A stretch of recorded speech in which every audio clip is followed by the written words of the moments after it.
My name is Sarah, and I'm here with Stacy, and we are here at Widow Chat. And today's topic is a fun one. Did you have a porta potty at your after party? I didn't. I did. I think that's an interesting Widow Chat topic. It is. I think it's the difference of urban living and rural living. Right. We have were bathrooms. out in the country, so right. People just went out into the woods. Yeah. I do remember at the visitation there wasn't enough. There was like one bathroom, and there were. That doesn't work. We do visitation the night before, which is kind of a That's weird how we did it. tradition. That idea I never really wrapped my head around. But my husband's best friend was the dentist across the street, so they opened up the practice so they could go use his bathroom. Nice. Yeah, maybe get a bleach. Yeah, small town. An We extraction. really work together on things. I love it. So Your Invisalign adjusted. exactly. My friends were telling me they didn't realize, like, when Boulevard Brewery, if I'm allowed to say that, showed up with kegs in my backyard. Like, they just dropped them off because I'm involved with a large festival in this city, and they are one of the main underwriters of it. And they brought, when kegs were showing up, apparently that was I think that's a sign of a life well lived, isn't it? When you get that nobody asked for. Get keg delivery and a porta pot. Cases of wine, and then a few of the local restaurants dropped off food. Perfect. And then the porta potty came because I knew we were going to need a porta potty. Yeah, as we were talking about those first days and weeks, one of my notes that I wrote, and then I started seeing a counselor right away. Yes. And then I had to break up with that counselor because it wasn't working out. So in a really classy move, I broke up with my counselor via text. Oh, man. Well, I picked the counselor because I remember looking at the choices, and I knew the address. I was going to have to drive to a town that was about 50 miles away, and I remember seeing the address thinking, I know where that is. I think I could get to that. Because at that point, I wasn't even sure I could go, but I just didn't know. So I picked the counselor based on that, and it wasn't a good fit, so I broke up via text. And then I started seeing a wonderful counselor. I wanted to see a faith-based counselor, and so that's what I started with. But one of our early sessions, we talked about how becoming a widow is like having a baby. And he would think this was the most hilarious thing, but I am convinced of the similarities of it, except in our situation, we didn't know the accident was coming or the death was coming, where if you're having a baby, you typically have a little advanced warning. Some people seem to know. Right. Right. But people bring you food. Your mom shows up and scrubs your kitchen floor, which she did after my girls were born. Your body changes, significant body changes, whether it's weight loss, weight gain, hair loss, diet change. This perpetual insomnia and just complete fatigue all the time. And one of them was when you have that baby, and those first few weeks, you're like, this is my life. This is going to be my life until the end of time. I'm going to have a screaming infant, and my life is over. Clearly need to cancel all social engagements. I will never travel again. That's how I felt those first 12 weeks was. Oh, easily. I will never travel by myself again. I can't, my life as I know it is over. And then you kind of come out of it, and your baby gets a little older, and you realize that I can do things, and people stop bringing you food. They do. Your body kind of goes back to normal. I don't know. I just always thought there were a lot of similarities. I will tell you, having a baby is way more fun. For sure. The prize at the end's a little better. Way. But it is those first, especially the first 6 months are a lot of that fog. And will I ever sleep again? Will I ever feel the same? Will I ever be able to finish a sentence? A thought. Actually, for me, is more of a complete thought. Yes. Will I ever read books like I used to? Yes. We're both readers. I finished another book this week. I'm back actually finishing books. That's I'm reading a really good book right now. We'll talk off air about it. The therapist I still see a therapist, and I'm pretty convinced that I've probably bought her Lacombe. Well, my therapist retired, know. and I'm convinced I may be. You're the reason. Well, I pushed him into early retirement. I think you financed it. I think you financed it. That could also be it, yeah. Yeah, I think you financed it. I don't know. Well, here's a funny thing about my therapist. So I'm involved with a large festival in the city, and I was doing a band announcement over that weekend, and I looked down to do the band announcement, and there she is in the front row, and I'm like, well, hey, there. Hey. Kind of like seeing the teacher outside the classroom. Totally. I was like, oh, well, okay. Hey, therapist. Yeah.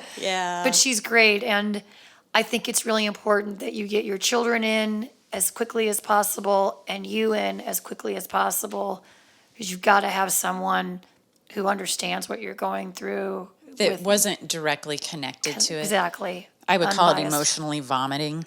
Yeah. I would leave a therapy session, and I had never done talk therapy before, so it was kind of a new experience for me. But I would leave there just exhausted but refreshed. Mm-hmm. But I did. It was like a good cry. Yeah, and I just literally would it all out to him. I think anybody that's going through this needs to strongly consider that. Or I thought about going to the group. I didn't go to the group.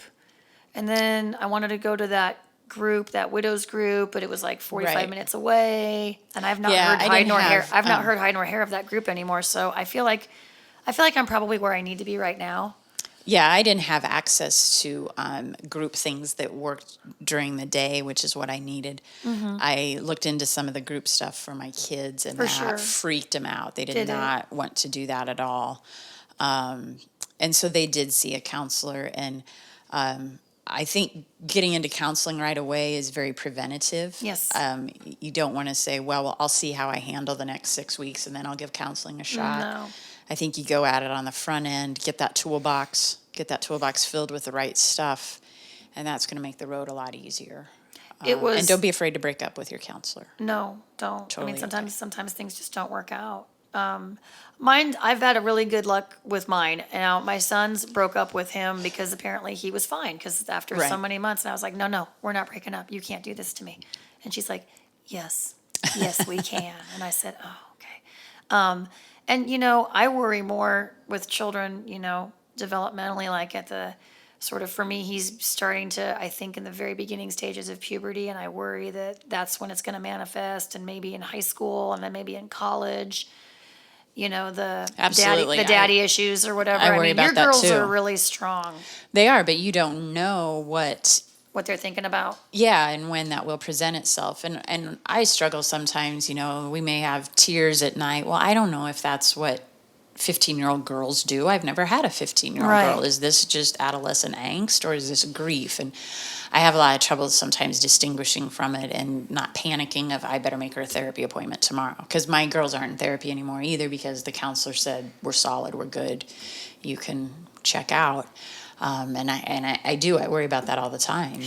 Am I going to discover that I didn't keep him in longer, or I don't know. When do you think you'll tell your girls you're doing this, or did you tell them you're doing this? I told them I was coming to see my friend Sarah. Mm-hmm. And they always laugh because I always preference it with my friend. Mm-hmm. Was it my enemy? Right. I'm coming to see my enemy. I'm going to see a complete stranger named Sarah. So they know I'm down here. But don't worry, girls. And they're very intrigued by the whole idea. Yeah. So kind of in vague terms, but... Yeah, my son knows, but he's like, whatever. And he would never listen to it, and I wouldn't want him to, at least not for 20 more years, at least, maybe 30. Although he's probably already got like a camera, or he's probably already like listening now. He probably figured out a way to wire it in here without telling me, which would be something that he would do. True. So first week, first month, I don't even remember. I don't either. We were in the process of selling our house. You had a big change. When my husband died, we had a closing date. We were moving into town. And then my husband was a healthcare provider and owned his own practice.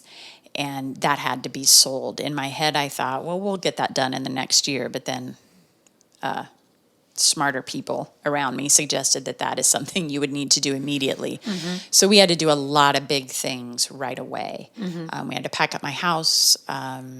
which I don't remember doing at all.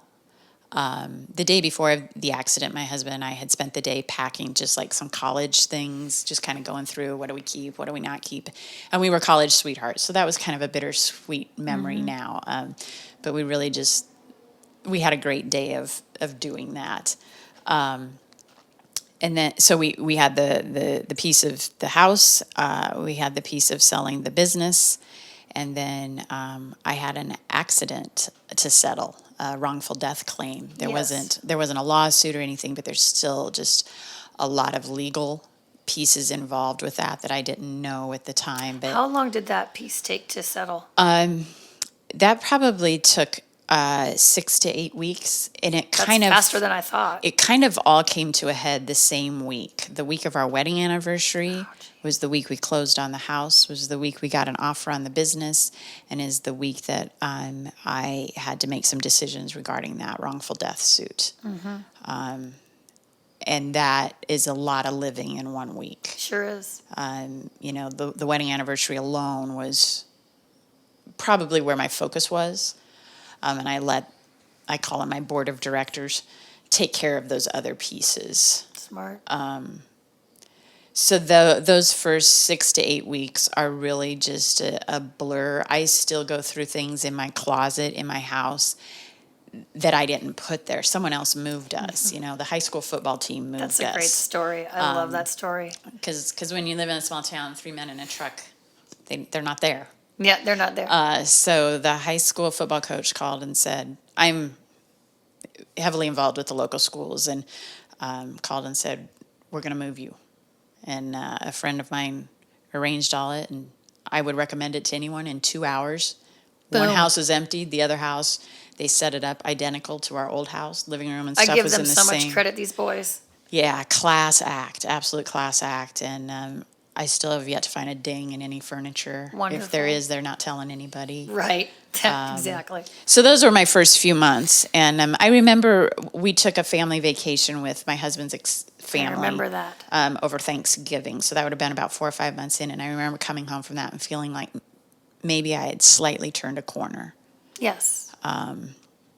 So that's, I don't know, when I feel like a little bit of the fog started to lift and I could maybe go back to work. And I was very fortunate to not have to return to work in a week. And I know not everyone has that opportunity.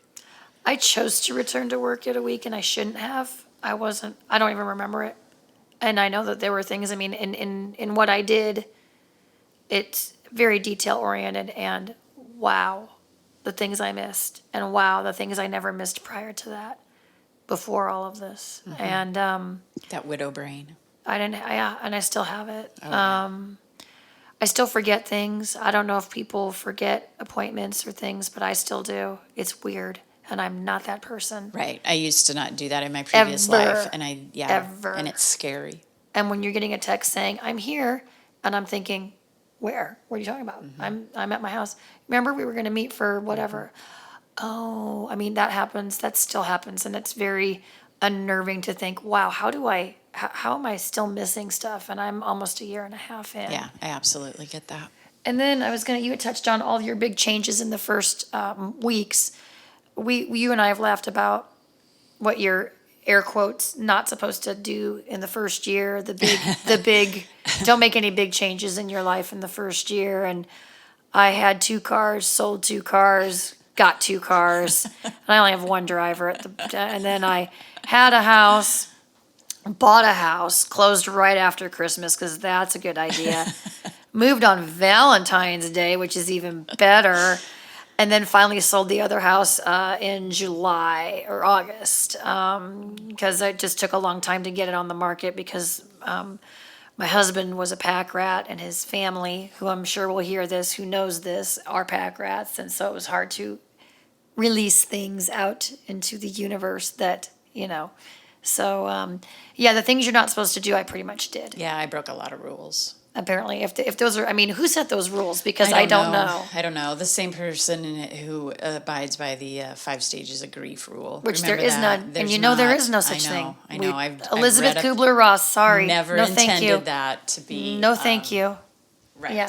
I've learned a lot about that, because there were weeks where I kept waiting for the anger stage to hit. I haven't had it. And I never had an anger stage. And I think I could totally be angry because clearly my husband's death was someone else's fault. Exactly. But I never hit that stage. And I remember thinking, well, when is it going to come? Is it going to be in 18 months? My counselor was really helpful in that point of, those grief stages were never intended to be a checklist for someone grieving. They were more intended for someone looking at their own future death and learning of their impending illness or whatever. So right, and all along, people think that this is what it is, and she's just in the she whatever. must be at the anger stage. And I'm like, I haven't.